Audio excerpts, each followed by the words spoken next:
Hey, what's up, guys? Tom Clark over at TFC IV MMA. Hope everyone is doing great. It is pay-per-view fight week. We are going into it. UFC 292.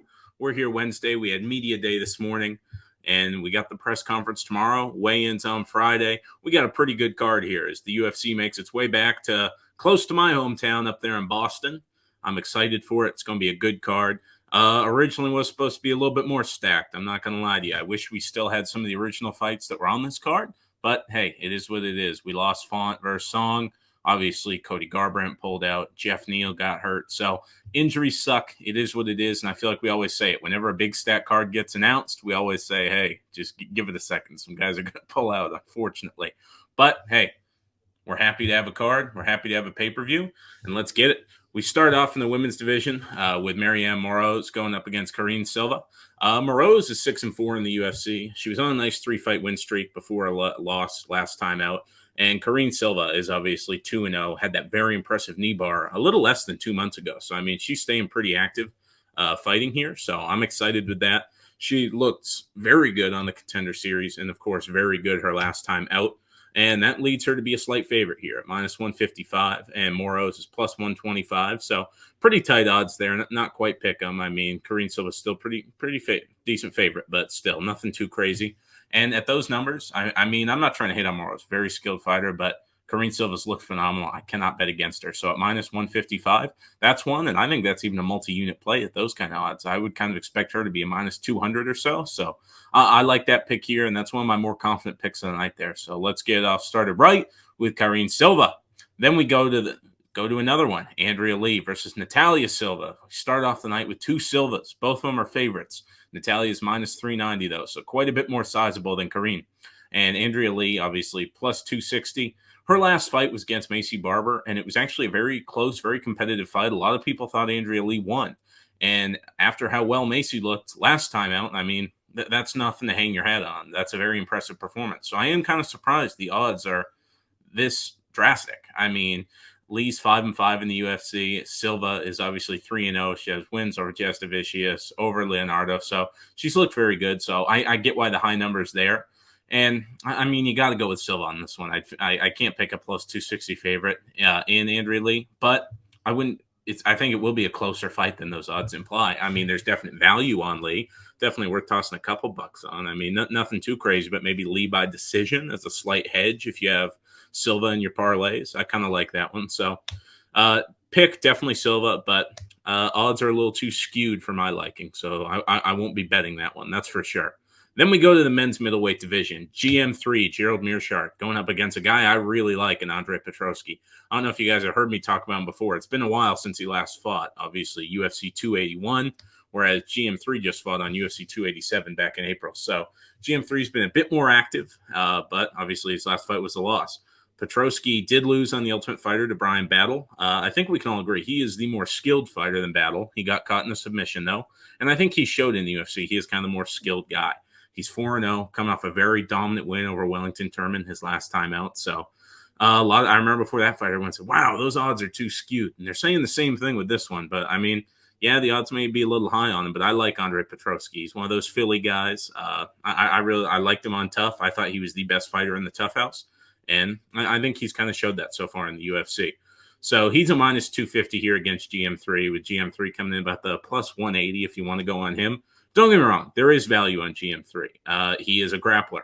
So to go up against another grappler who's not the best striker and has shown some cardio issues in the past, I mean, I can see why maybe you hedge, if you have any Petroski bets, hedge with GM3 and maybe rounds 2 or 3. I think that's a safe little hedge for you there. But me personally, I'm going Petroski here. I think he gets this one done. I think he gets the win and gets it going, guys. So definite pick for Petroski there. Now we get into the tough fights. These are obviously the finales from this season of The Ultimate Fighter. We start off with the bantamweight one, Cody Gibson going up against Brad Katona. Obviously, the last episode aired last night, and there was some heat going on between these two. There was some shit talk. Cody Gibson, not a fan of Brad Katona, as we learned there. So this one's going to be good, especially with the bad blood. It seems like Cody's taking it a little bit more personally than Brad is. I mean, Brad just kind of said, hey, it is what it is. It don't bother me. I'm not going to let this guy get under my skin. He was just trying to get in my head when he was saying those things. He didn't really mean it. He's the only guy it had issues with, whereas Cody's saying nobody in the house liked him. So definitely a lot of stuff going on there. I did think it was a little interesting. Katona kind of took some shots at Chandler today. Nothing too crazy, and they were kind of professional shots. But I mean, he said, yeah, it's tough when you ask your coaches for things and then you don't get them. So a little bit of a shot there. Maybe he implied that Chandler wasn't giving him what he needed to succeed. He said there was also a little bit of an agenda against him because those guys were all talking shit about Connor, and he was kind of saying, hey, guys, you don't even know him as a person. Like, hold off the judgment. So he was obviously the odd man out. He makes the switch to Team McGregor, has a very impressive win over Timur Valiev. So he earned his shot here. It was a close fight, but I did think Brad won, and he comes into this one as a favorite due to that at minus 185. I did think Brad and Timur were the two best guys on the show. So Brad was 2-2 in his first UFC run. Cody was 1-3.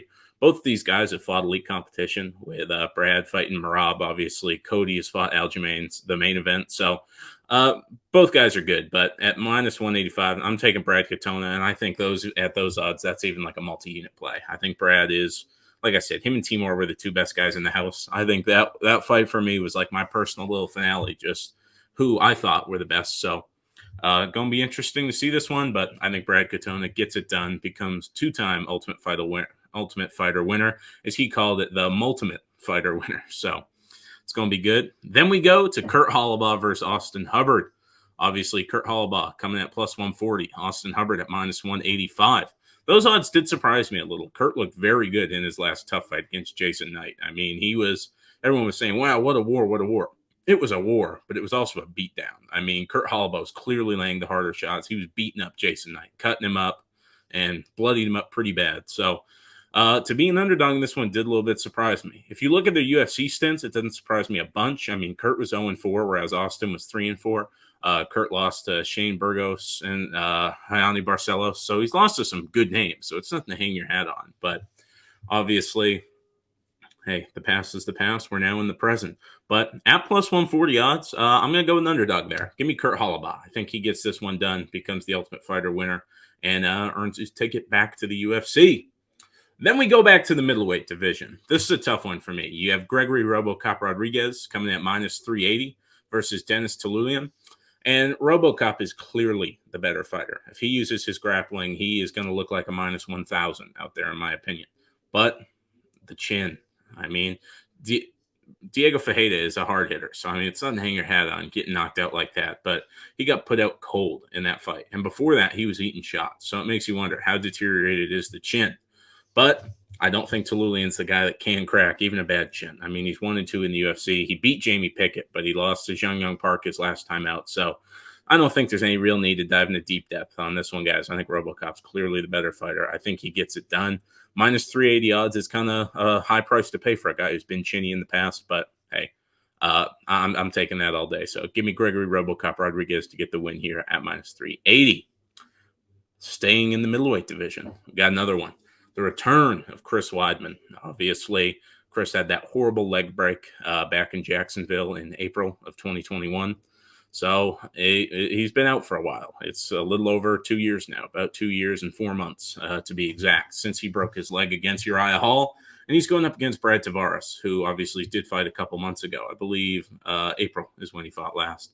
So obviously, Brad's been more active, but he is 0-2 in his last two. He lost to Dricus du Plessis. That's not a loss to hang your head on at all, especially because he made it to the buzzer. Guys like Derek Brunson, Robert Whitaker, they didn't make it to the buzzer. So nothing to hang your hat on there, losing to Dricus du Plessis. But he did lose to Bruno Silva last time out. He got knocked out. He claimed it was an early stoppage, but I mean, Bruno did put him face down, and that's not a good visual to have.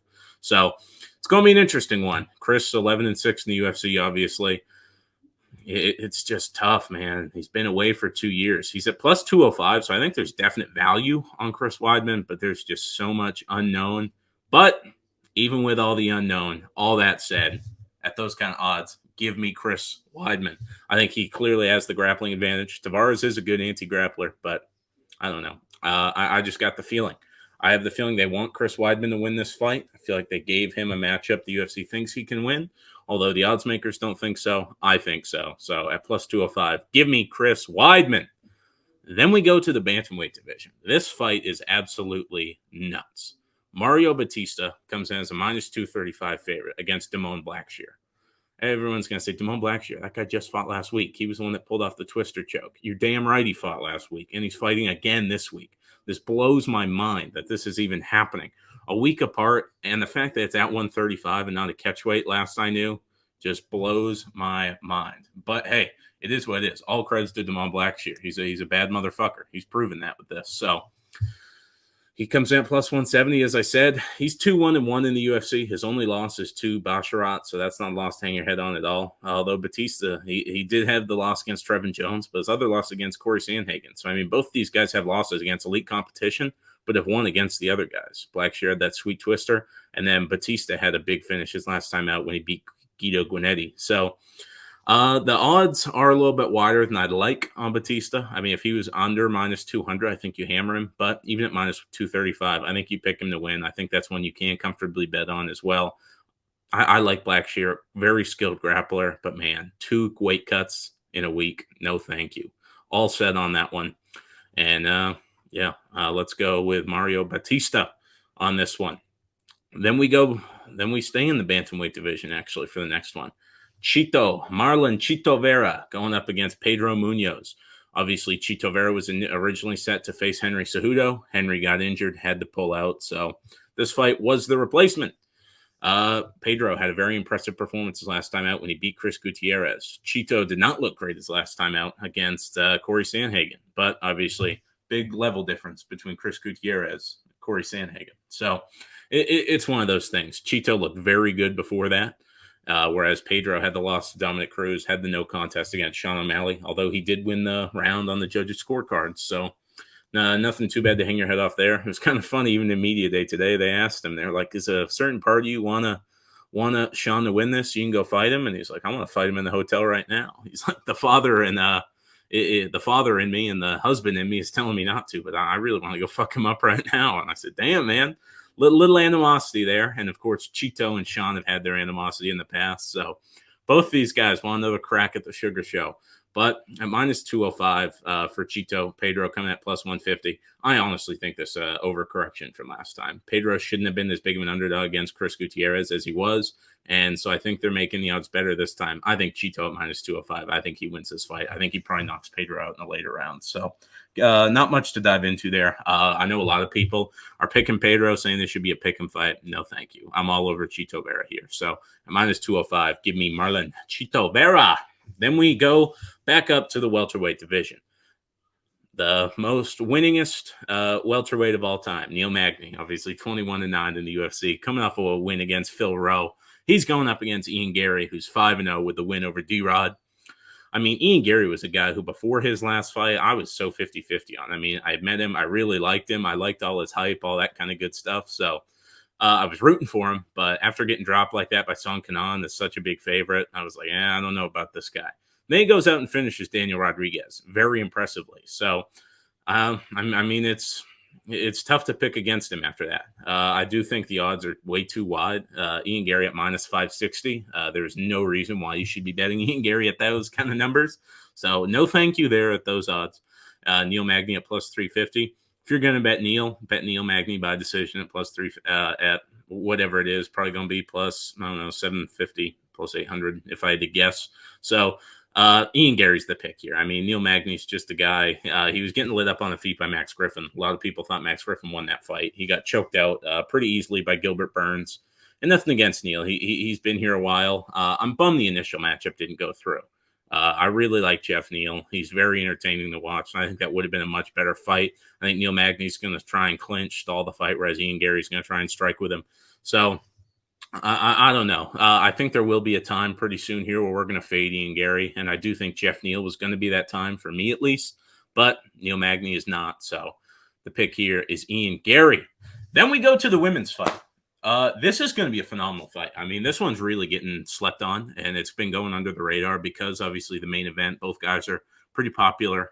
One for a lot of people like Sugar, a lot of people hate Aljo. So there's a lot of attention being brought to that main event. But I think that's cast a cloud over the co-main event where not many people are paying too much attention to this, with the exception of the hardcore fans. So, sorry, looking for my water. But this is going to be a phenomenal fight. I mean, Weili, obviously, she had the war with Joanna. She's 7-2 in the UFC. Those only 2 losses are against Rose Namajunas, but she puts on entertaining fights. And she actually out-grappled Carla Esparza her last time out, which proved a lot of people wrong there. Almost everyone was picking Wei Li to win, but I didn't. Not a lot of us thought she'd out-grapple Carla Esparza after she was out-grappled by Rose Namajunas. So she looked very good, and at minus 310, I do think the odds are a little steep, and only because Amanda Lemos is one of the only women out there with one-hitter-quitter power. You do not see that often in women's MMA for a girl to be able to put your lights out with one shot. She's coming off a big win against Mariana Rodriguez, and that was a fight where I was pretty confident in Lemos, and all week everyone was picking Mariana so convincingly, so I was like, you know what, I'll go with Mariana. And then Lemos wins, and I'm like, what'd I do? I should have picked her. Because I've been really high on Lemos in the past. The only fight I really picked against her on, other than the Mariana one, because you guys convinced me to, was the Jessica Andrade fight. And Jessica did win that fight. Kind of a wacky submission, standing arm triangle. But other than that, Amanda Lemos just looked pretty good. And she got that knockout power. She had the win over Michelle Watterson. So it's going to be a good one. But at plus 250, I think you definitely sprinkle a little bit on Lemos by knockout. Only because, I mean, you can look at the first Joanna fight and say, damn, Wei Li was a little hittable. You can look at the first Rose fight where Rose caught her with the head kick. I do think there will be chances for Lemos, but I think I got to go Wei Li here. But I think a lot of people are sleeping on Amanda Lemos, so there definitely is value to put on there. But I think the smart pick here has to be Wei Li Zhang. So we're here. Main event, baby. 135. Bantamweight. The Funk Master, Aljamain Sterling, going up against Sugar Sean O'Malley. I think anyone who follows me on social media, you guys know where I'm going on this one. Sean's plus 195, Aljo's minus 275. I try and hide my bias. I do have a little bit bias, obviously. Interviewed Ray Longo. I was hanging out with Ray, Aljamain, Marab, Nas, Pumi, all these guys last weekend in UFC Nashville. So I'm going to put it out there. There's some bias here. I like those guys. I love the Sarah Longo team. I'm going to have bias towards them. But even bias aside, I think Aljamain Sterling's the pick here. At minus 275, I don't think the odds are too skewed where you can't bet on him. I still think there's money to be made on Aljamain. I just think he is the better fighter all around. And I always say, give me an elite striker, elite grappler. I'm going to take the elite grappler because he can control where the fight's going to take place. I think Aljamain, you saw in the Jan fight, Jan was able to get Sean down a couple times. He was able to cling his legs, all that. I do think Sean did give up his back a couple times in that fight too to try and get up. So obviously, I don't know if he'll do it as quickly against Aljamain, but obviously I think Aljamain will just show a level different. Sean has not fought anyone on Aljamain's grappling level, not even really remotely close. So give me Aljamain Sterling in this one. I actually locked him in last weekend. I'm pretty happy. I got him inside the distance at plus 175 because I do think he will stop Sean O'Malley. So I got that there. Now it's plus 130 on DK if you want to hop on it. Definitely give it a look, guys. Let me know who you have for this card. I'm really excited. I wish I could be there. Obviously, I grew up about 45 minutes outside of Boston. So bummed I can't be there for the UFC's return to about as close to my hometown as they'll ever get. But I hope everyone that's going to be in attendance, I hope you guys have a great time. I'm hoping for a great night of fights. I got my green on. Sorry about the scraggly hair. I've been working nonstop since I got back from vacation. So sorry, I kind of look like a homeless man out here. But have a good one, everyone. Enjoy the fights. Enjoy the card.